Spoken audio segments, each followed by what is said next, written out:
ପିଲାମାନେ ଆମେ ପୂର୍ବରୁ ବର୍ଷାର ଗୋଟିଏ ପଂକ୍ତି ପଢ଼ିଛୁ। ଏବେ ଆଉ ଗୋଟିଏ ପଂକ୍ତି ପଢ଼ିବା।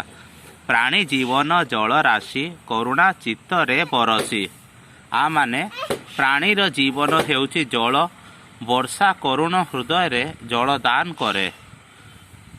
ପୃଥିବୀ ରବି ତେଜ ଗ୍ରାସେ ତାପିତ ଥିଲା 8 ମାସେ। ପୃଥିବୀ ପୃଷ୍ଠ 8 ମାସ ଧରି ସୂର୍ଯ୍ୟ କିରଣରେ ଉତ୍ତପ୍ତ ଥାଏ। ଜଳ ପାଇଲା ତୋଷ ଚିତ୍ତେ ତପସ୍ୱୀ ଜନଙ୍କର ମତେ।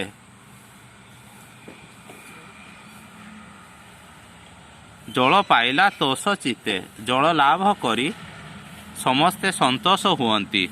ତପସ୍ୱୀ ଜନଙ୍କର ମତେ, ତପସ୍ୟା ଫଳ ଯେନେ ପାଇ ଭୁଞ୍ଜନ୍ତି ଅତି ସୁଖୀ ହୋଇ। ତପସ୍ୱୀ ଯେପରି ତପସ୍ୟା କରି ଫଳ ଲାଭ କରେ, ସେହିପରି ଧରଣୀବାସୀ 8 ମାସ ସୂର୍ଯ୍ୟ କିରଣରେ କଷ୍ଟ ପାଇଲା ପରେ ଜଳ ପାଇ ଖୁସି ହୁଅନ୍ତି। କିଛି କଠିନ ଶବ୍ଦର ଅର୍ଥ ଦେଖିବା।